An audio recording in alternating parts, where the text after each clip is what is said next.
It's almost like a glider at this point.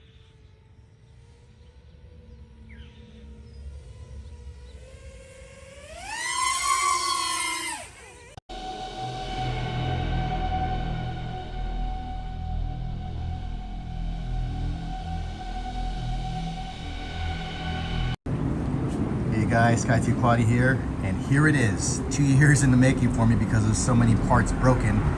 My first ever successful 7-inch quad. Why 2 years? Because I've gone through many different frames, many different quads, and it was just without success. The first one I tried was that Tyro 129. It was super wobbly, couldn't get it to fly right, and it crashed, so that was a no-go. I tried the Pyro Drone's frame and some parts that you'll see in here. The Source 1, tried that, it crashed and still had wobbling issues. What else? I tried the imitation Banggod that I got from BG, and that seemed to be okay, but it was nowhere near as solid as my original Bangod frame because it didn't have like this. It did not have 3 screws on each arm to give it support. I don't know if you can see that. It's probably really hard to. Yeah, it didn't have that in the imitation Bangod, and so that one broke and flew horrible as well. So I crashed. Went through tons of motors, not successful, and I just really thought that 7 inches couldn't fly. So here we are today, fast forward. What you're looking at now is my first successful one. And to be quite honest, guys, this is probably my top 3 best build ever, just because I finally got it to work, but just the way it flies. I'm so surprised at how this flies. I thought that 7 inches were only good for just cruising and not being able to do any freestyle at all, and wrong. Totally wrong after building this frame. Now this build, going through all the parts list, first and most important to me was the frame of choice, was this Flywoo Mr. Croc frame. And the characteristics of this thing is it just flies great, and the way it was designed with these curved arms, if you watch other videos on it, these curved arms, the way they're arcing like this, like a bridge, gives it crazy amount of strength and durability. And you can see right here how the arms are connected here. There's no flex or play, and I have 3 screws on each side of those arms, so it's not going anywhere. I did do a major crash. That's why I'm going to tell you that this frame is incredible, because when I crashed, I thought that the thing was gone. I had my GoPro Hero Black 7, and I thought that I lost everything, but I didn't. There wasn't a scratch on the quad.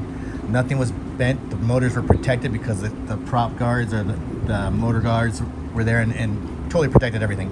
The only thing that happened was the antenna, the VTX antenna, ripped off, and same with the Mortal T antenna, that ripped off. So that was a pretty significant crash, that the antenna's ripped off but nothing happened to anything else on the quad. Pretty impressed, and it flies great. The motors I decided to use were the Emax Echoes. Look at these guys.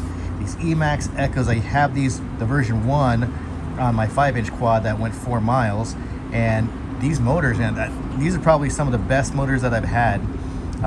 Even after flying many times on the older one, the bearings were just smooth, still smooth, and the same goes with these so far, just completely smooth after flying it for a while. Really a great motor. These are 2807 1500 kbs, and I decided to go with that number because I can fly with anything. I can fly with 4S, 5S, and 6S. I was surprised that you can really fly these motors on 6S. As long as you do the RPM filtering, you can fly it, and it keeps coming down darn near just barely warm if I'm using a 1400 milliamp 6S LiPo to lighten up the weight. And speaking of weight, well, let's go over the parts, continue with the parts.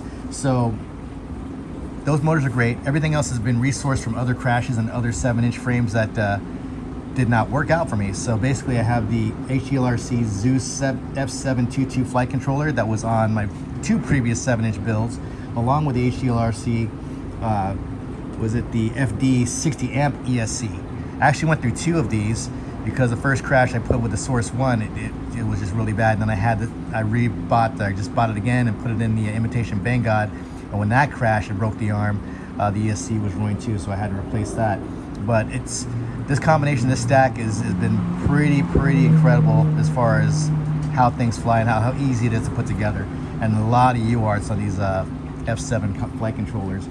I also have the GPS. Guys, if you're gonna do long range, what is the purpose of this one is to do long range mountain surfing, and basically get this one out to 6-7 miles, because the cruising speed on this is averaging anywhere from 50 to 60 miles an hour, which is more than my 5-inch drone, and it can fight the wind easier because obviously it's got 7-inch props.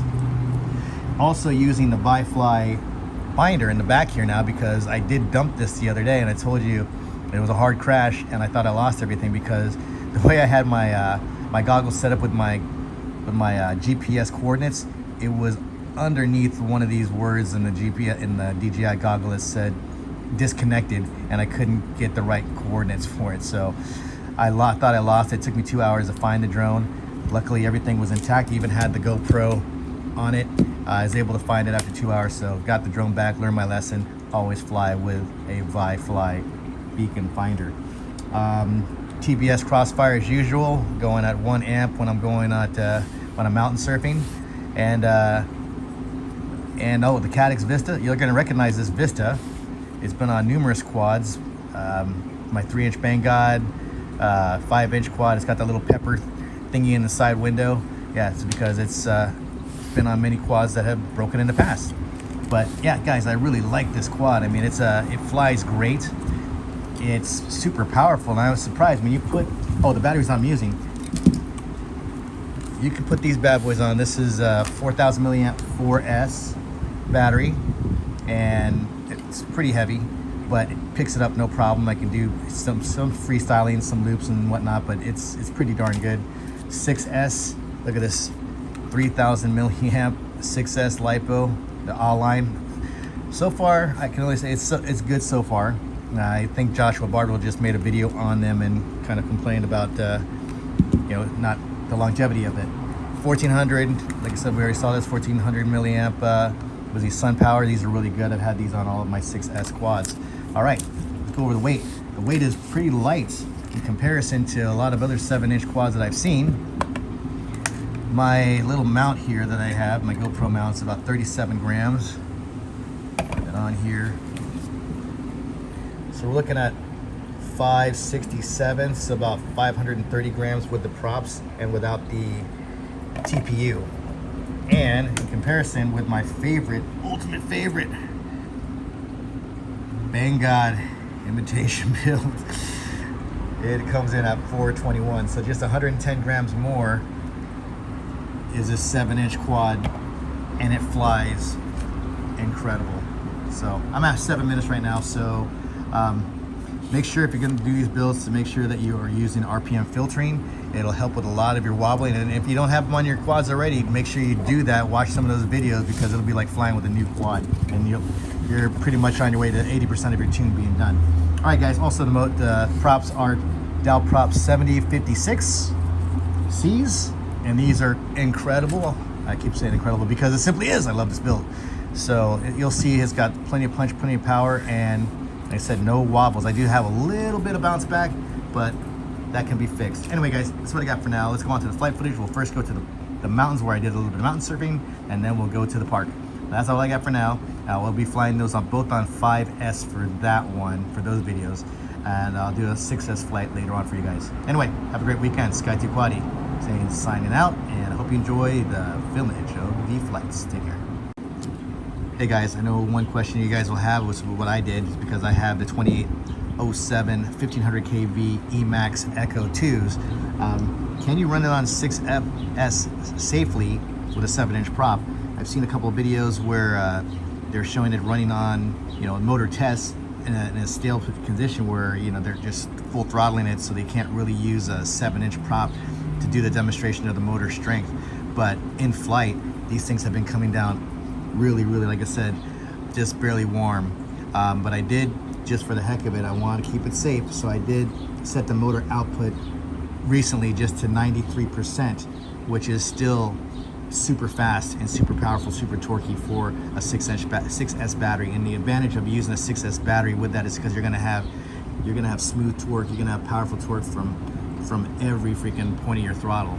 And yeah, so if you do the motor output to 93%, I think that's going to be safe.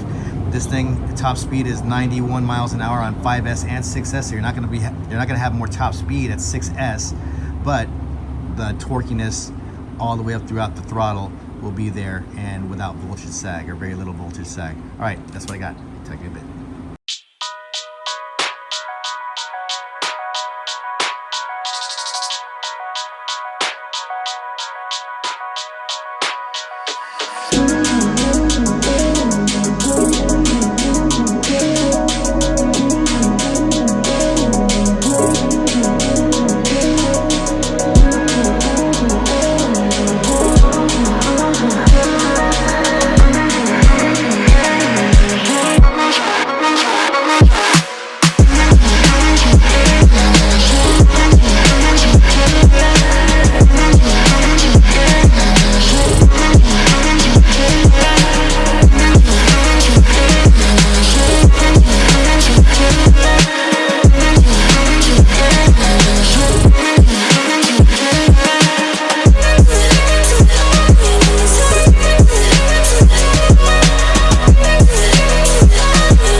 All right, guys, that was the Crockenstein flying 5S Freestyle. What do you guys think?